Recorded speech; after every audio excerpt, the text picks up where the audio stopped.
Alors, salut. Oula. Je suis la cuisinière de la maison. Je fais des crêpes. Ok. Donc aujourd'hui on se retrouve pour... Ah merde, la crêpe. Quoi?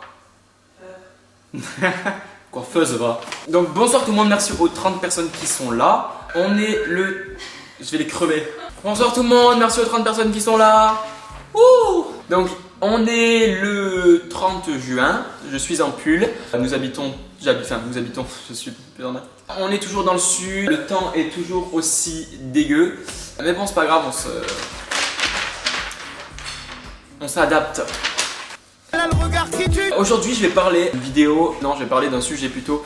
Un sujet, qu'est-ce qui se passe dans notre corps quand on est amoureux? C'est pas pour faire le romantique du tout, y a aucun message subliminal, c'est juste que genre c'est une question que je me suis toujours posée. Alors c'est qui a toussé là? Donc qu'est-ce qui se passe dans notre corps? Pourquoi on est attaché? Pourquoi on est excité? Passer toute la nuit imploté. C'est parti. Donc cette vidéo est sponsorisée par personne. Je sais pas pourquoi je dis ça, mais c'est juste parce qu'en gros cette vidéo elle est pas fiable à 100% vu qu'on n'est jamais dans la vie, jamais sur des personnes. Non mais on n'est jamais sûr de rien. Et on n'est jamais fiable. Non mais ça par contre c'est sûr, on n'est jamais sûr de rien. Là par contre c'est vrai, je dis une information valable. Ok. Et surtout on n'est pas sûr à 100% que ce que je dis c'est vrai. S'il faut c'est totalement de la merde. C'est des spécialistes qui l'ont dit. Moi je m'aide de leur information pour créer cette vidéo. Donc normalement on est sûr à au moins 80%. Donc ça de base je pense que beaucoup de personnes le savent. Et encore heureux, contrairement à tout ce qu'on nous montre dans les films et dans les dessins animés et tout ce qu'on entend dans les petits. Pardon, c'est pas français. Tout ce qu'on nous montre quand on est petit et ce qu'on entend quand on est petit. Combien de fois j'ai dit petit, je sais pas. En matière d'amour, rien ne se passe dans le cœur. Tout se passe dans le cerveau. J'ai toujours pas trop compris pourquoi l'expression j'ai mal au cœur, il m'a brisé le cœur et tout. Si quelqu'un sait, dites-le-moi. Parce que moi j'ai toujours pas fait le lien pourquoi le cœur.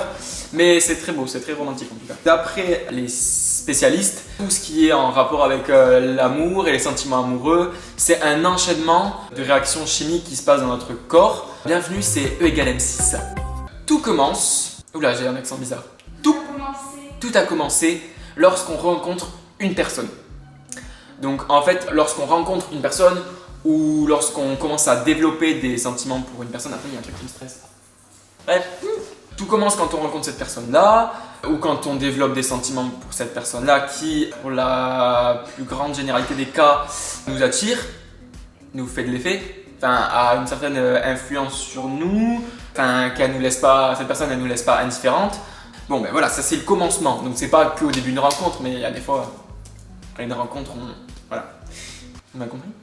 On va avoir une augmentation d'adrénaline. L'adrénaline c'est quoi? C'est une hormone et c'est l'hormone du stress en gros, l'hormone qu'on a quand on a peur. Donc c'est cette hormone là qui nous fait avoir des réactions bizarres. Par exemple quand on a peur, moi je sais que si j'ai peur ou il y a quelque chose qui me poursuit, je vais courir et je suis capable de monter à un arbre même s'il n'y a pas de branche, tu vois. En gros c'est vraiment un truc que tu peux pas faire si t'as pas cette hormone là et si t'es pas dans cet état là. Donc c'est l'hormone du stress et du coup ça nous fait augmenter notre rythme cardiaque. Et aussi les pupilles elles se dilatent, c'est à cause de cette hormone. Donc quand tu regardes la personne que tu aimes, tu as les pupilles qui se dilatent, c'est à cause de cette hormone. Et quand ton cœur il va plus vite, c'est aussi à cause de cette hormone. Qui est due à cause de cette personne qui te fait de l'effet. Qui te fait de l'effet. Tu développes des sentiments, pas d'effet en mode plus. Oui. Dilatation des pupilles, on a le rythme cardiaque qui accélère. C'est pour ça que des fois on a des réactions bizarres parce que c'est la même hormone que pour le stress et pour la peur. Donc forcément, on peut avoir des réactions bizarres avec cette personne-là. Donc tout ça est encore dû à cette hormone-là. C'est cette hormone en fait qui va nous créer genre l'excitation, l'euphorie et du coup qui va rendre nos mains moites et notre gorge sèche et tout ça. C'est à cause de l'adrénaline. Donc moi je sais qu'en tout cas quand je passe par exemple des oraux et que je suis stressé, j'ai la gorge sèche et j'ai les mains moites justement, ça c'est à cause du stress et c'est à cause de cette hormone là. Les sentiments amoureux qui du coup vont nous provoquer cette hormone là, une augmentation, c'est pour ça qu'on va avoir les mêmes réactions. Donc main moite, bouche sèche à cause de l'augmentation de l'adrénaline, si vous avez bien suivi, parce que même moi j'ai pas suivi donc voilà. Donc ça c'est à cause de ça. Après personnellement moi j'ai les mains moites 24h/24, 7 jours/7, donc je pense pas que j'ai autant d'hormones que ça à ce niveau là, mais je pense que il doit y avoir un petit problème. Oula, j'ai mieux en 30 secondes. J'ai fait des fiches au passage, regardez-moi ça. Pour pas dire de bêtises, la première fois que je fais des fiches. Et oui c'est les feuilles de brouillon de bac, mais bon, c'est terminé. Comme les nouilles. Oh là. Je fais Ensuite, après l'augmentation de l'adrénaline, on va avoir une diminution de la sérotonine. La sérotonine, c'est l'hormone du bonheur. En fait, c'est l'hormone du bonheur et c'est l'hormone surtout qui stimule notre humeur. C'est les gens qui disent que c'est l'hormone du bonheur, mais c'est l'hormone qui stimule notre humeur. Par exemple, quand tu es triste, pour beaucoup de gens, tu vas avoir envie de te goinfrer de chocolat et de manger plein de sucre et tout ça. Pourquoi? J'ai appris récemment que c'était parce que dans le sucre, il y a beaucoup de sérotonine qui est l'hormone du bonheur. Et du coup, c'est pour ça que tu vas avoir envie de manger du sucre parce que vu que tu es triste, tu as envie d'être moins triste. Du coup, tu manges du sucre et vu qu'il y a Ok. Donc du coup, cette hormone-là, elle va baisser. Vu que c'est l'hormone du bonheur, je trouvais ça bizarre et je trouve ça toujours bizarre. Pourquoi elle baisse? Ah, Elisa, tu nous emmerdes, hein? Ça va baisser ce niveau d'hormone du bonheur et c'est quand même bizarre parce que normalement, tu es content. Du coup, tu es censé avoir une augmentation. Bah non, il y a une baisse. Ça, je sais pas trop pourquoi. Mais bon, il y a une baisse de ce niveau de sérotonine. C'est pour ça que, voilà, comme je l'ai dit, on a des fois envie de sucre, tout ça. Et cette baisse, elle va provoquer un comportement carrément obsessionnel pour cette personne-là. Et c'est pour ça qu'on va avoir les papillons dans le ventre. Tout simplement parce que cette sérotonine, cette hormone du bonheur, elle est présente en grande quantité dans l'intestin. Et du coup, vu qu'elle est stimulée, ça nous donne la sensation d'avoir des papillons dans le ventre. Lorsqu'on voit cette personne-là ou lorsqu'on reçoit un message de cette personne-là ou un appel, la relation amoureuse, les sentiments se développent avec cette personne.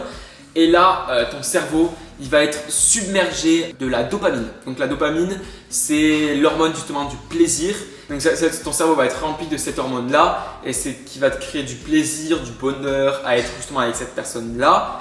Et du coup, une dépendance physique. Exactement la même que pour les drogues et que pour les jeux à gratter, le casino, tout ça, tout ce qui est jeu d'argent, c'est la même chose. Ça te crée une dépendance physique parce que quand tu joues à ce jeu-là, tu vas avoir ton cerveau qui va être rempli de dopamine et du coup tu vas finir addict et dépendant parce que ton cerveau il va redemander justement de cette hormone-là vu que ça te fait sentir bien. Du coup tu vas recommencer et tu vas t'attacher à ça. Pareil pour les drogues, ce qui est plus dangereux, et pareil pour l'amour.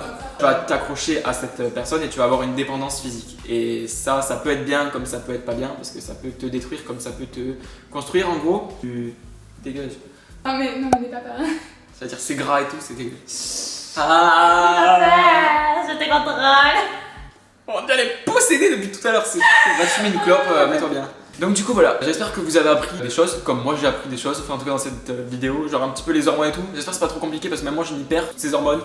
Au moins on en sait un peu plus, voilà c'est la question que je me posais et j'ai un peu répondu, maintenant je sais ce qui se passe et je sais que c'est par rapport aux hormones et que c'est la même chose pour tous, ça c'est cool. Voilà, j'espère que cette vidéo t'a appris des choses et que j'ai pas été un connard dedans comme dans la présente, comme celle-là, où vraiment genre... ma façon d'être et tout, j'avais un peu l'impression d'être un connard, je sais pas si vous l'avez ressenti, mais moi je l'ai ressenti. Et du coup, j'espère que je le suis plus. Je le suis plus. J'étais dans un mauvais mood, ça arrive à tout le monde. Bref, j'espère que cette vidéo vous a plu. N'hésitez pas à me dire ce que vous en avez pensé. Et si vous voulez qu'on en discute, il n'y a pas de souci. Mon Instagram, il est là, comme d'habitude. Donc voilà, je vous fais des bisous. Portez-vous bien. Ciao. Et merci.